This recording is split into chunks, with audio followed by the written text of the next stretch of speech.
Peggy 18.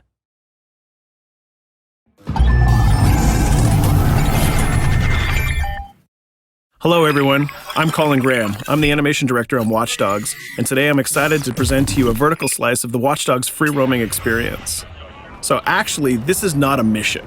Everything we're going to showcase today is completely systemic, and we're free to do as we please.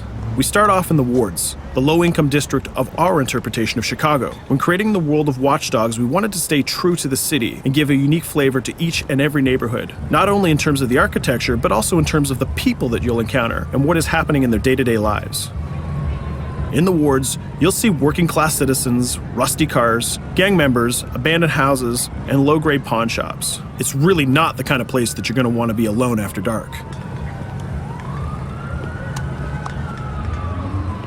Nowadays, modern cities are increasingly managed by software, controlling traffic lights, electricity grids, and surveillance systems. In our version of Chicago, this management software is called CTOS, or the Central Operating System. The CTOS controls everything in the city, and it was created by the Bloom Corporation. Since the CTOS has been installed in Chicago, people get to work faster, the crime rate has dropped, and the communication networks are now more accessible and stable than they ever were before. It goes without saying that if everything is connected, somebody able to take over the system would be extremely powerful. At this point in the game, we don't have control over this district's CTOS system. The icons that you see over people's head mean that we cannot hack into their mobile devices at the moment. We need to find the CTOS control center, install a backdoor virus into the system to take control over all of the infrastructure in this district. There it is, the CTOS control center.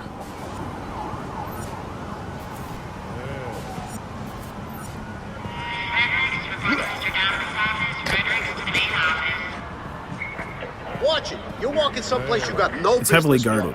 Let's see if we can find the server access codes from a distance. With cameras, we can explore restricted areas without being spotted, tag different guards, and access details on their lives. What the hell is she doing with that weasel motherfucker? It seems that Bloom employees all have a sort of shady past. There it is, the access code to the server room. Unfortunately, we can't access the server via the cameras. We need to sneak inside. One thing that was really important to us when we designed Watch Dogs was to fully support different player styles. Every situation in the game can be tackled the way the player sees fit. In this situation, we can go all out guns blazing, completely stealth without the guards ever seeing us, or we can hack from a distance without ever setting foot inside the restricted area. Let's hack this forklift. Aiden can use the environment to distract and lure guards. Pretty much anything you hack has multiple functions. So, for example, you could use this forklift to access the roof, or you could use it to create cover. Hacking in Watch Dogs is all about player expression. Let's set an improvised explosive device so we can hack it a little bit later.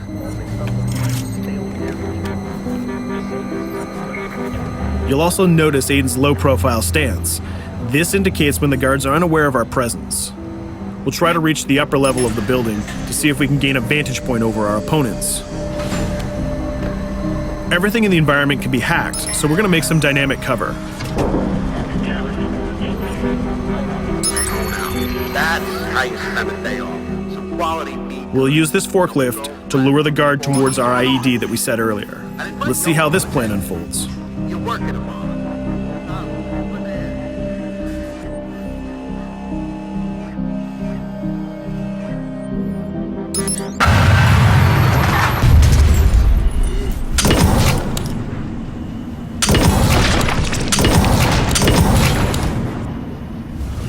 What you just saw is called focus. It represents Aiden's analysis capabilities and his quick reflexes. This gives the player more time to combine core game mechanics together, such as shooting, hacking, and driving, in order to handle more complicated situations.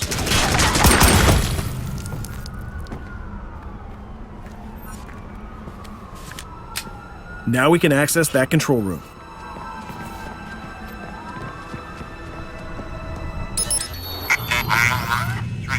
Drop 2, 5.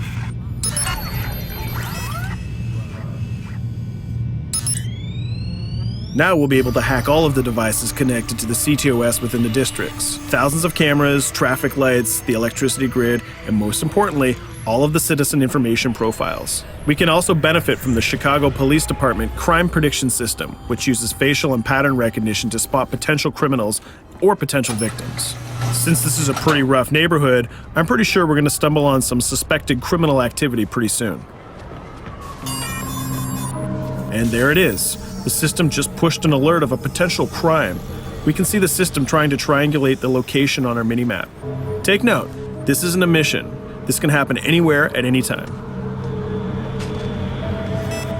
We've just spotted a potential victim. It's always up to the player if he wants to investigate or not, to take action or not. So let's see how this turns out. Yeah, you're right. Could I just...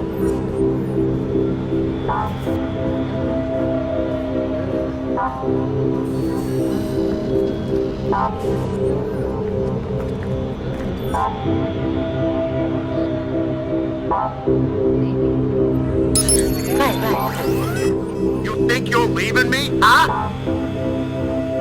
Jesus, I told you to stay away from me! You belong to me now. Get it? You better leave or I'll call the cops! I'll fucking kill you, goddammit. Get off! Yo! That was close. Good thing that we intervened. We managed to prevent the crime, but we triggered a chase. From here, the criminal's behavior is unpredictable. He can try to get away, shoot back at us, surrender, or call for backup.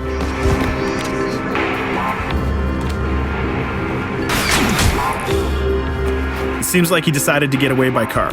Let's chase him down. In Watch Dogs, we have a wide variety of vehicles. Each one of them has their own unique properties and handling. Let's see how we can use the CTOS to our advantage to neutralize this criminal and leave the cops to deal with him later.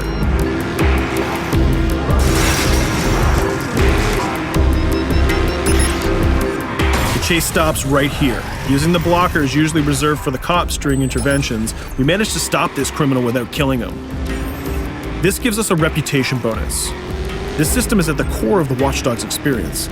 Depending on how we handle different situations in the game, the media and the citizens will have a different perception of our hero, whether he is a true vigilante or a reckless criminal.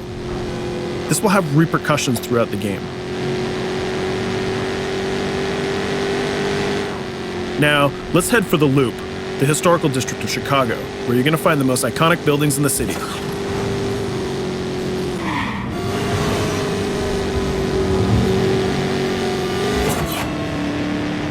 We're going to go to a gun shop to see what arsenal is available for players. The economy is a big part of Watch Dogs. Players will be able to grow their arsenal with weapons and craft their tools in order to increase their power and their hacking abilities.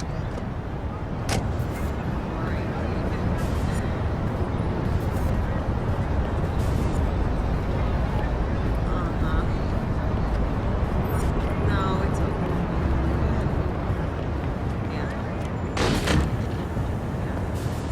You will find all of the weapons that you would expect in a traditional shooter. Pistols, assault rifles, guns, sniper rifles, and grenade launchers, just to name a few. A lot of bullets were fired in our last encounter with the CTOS guards. Let's stock up on some more ammo. Finding everything.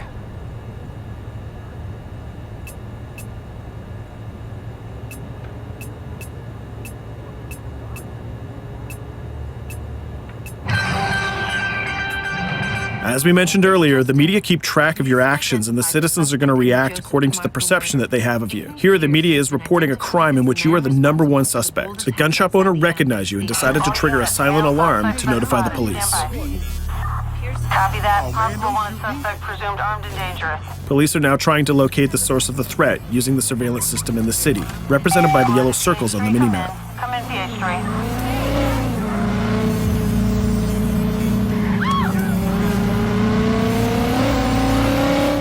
Aiden is able to stall their efforts by hacking into their communication systems while avoiding the scanning areas.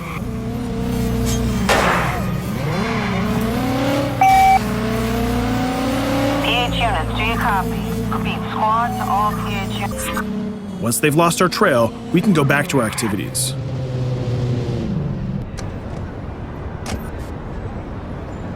One thing that Bloom did to win over the population of Chicago with the CTOS project was to install free Wi-Fi hotspots throughout the city. Free Wi-Fi is cool, but not very safe with someone like Aiden Pierce around. Hacking into this box is going to give us access to every device that's connected to it. So let's see where that brings us.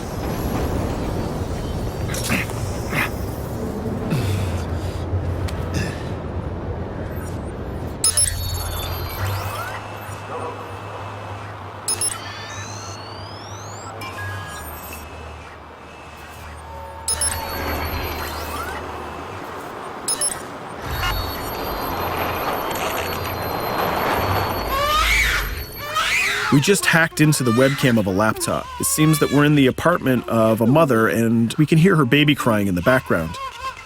Her bank information is in her mobile phone sitting right there on the table in front of us. It's totally up to the player whether we decide to steal it or not. Of course, this won't affect our reputation because nobody can witness this action. Just like in real life, nothing is totally black or white, but rather many shades of gray. This is exactly the situation where we want the player to question his own morality. Let's go withdraw that money. If you think that you're alone, think again. Aiden is not the only hacker in town. Someone's trying to install a backdoor virus on Aiden's phone in order to steal a portion of the information that he's gathered through the game so far. First, we're gonna have to reach the area where the signal is coming from.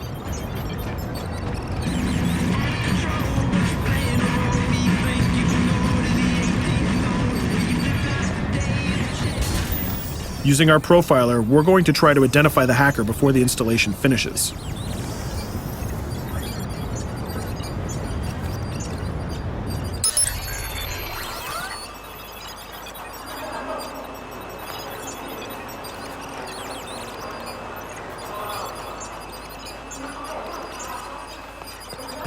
There he is. In Watch Dogs, things aren't always what they seem to be. This is actually another player that seamlessly came into our single-player experience. Let's not let him get away with this. We're going to teach this guy a lesson.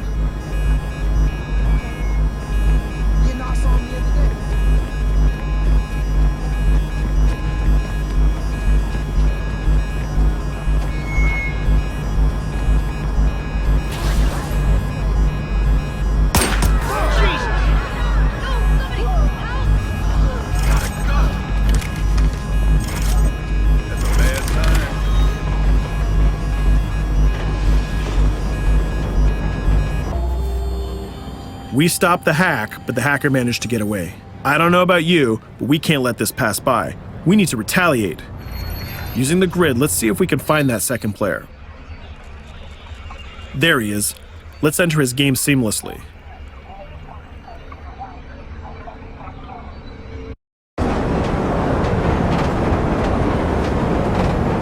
The second player is not yet aware of our presence. If we act carefully, he might think that we're one of the many NPCs in the city.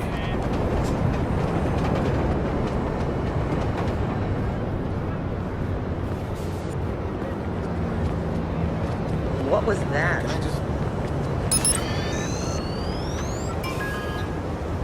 So let's find a place to hide and start hacking. What's going on?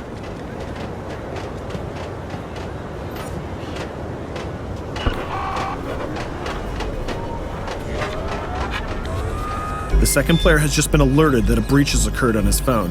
He's trying to find us using his profiler.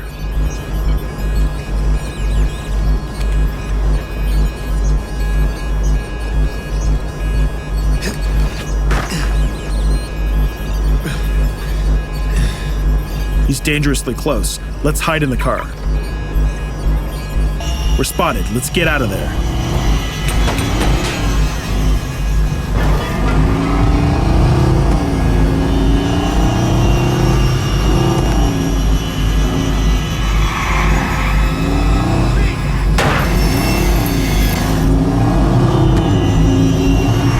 Let's set up an ambush right here. By dragging the other player back here into the alley, we make sure that no civilians get hurt during the firefight. We didn't succeed in hacking the second player, but we did get a little bit of revenge. So that's what we have time for today. We hope you enjoyed our quick gameplay session. Stay tuned for more about Watch Dogs.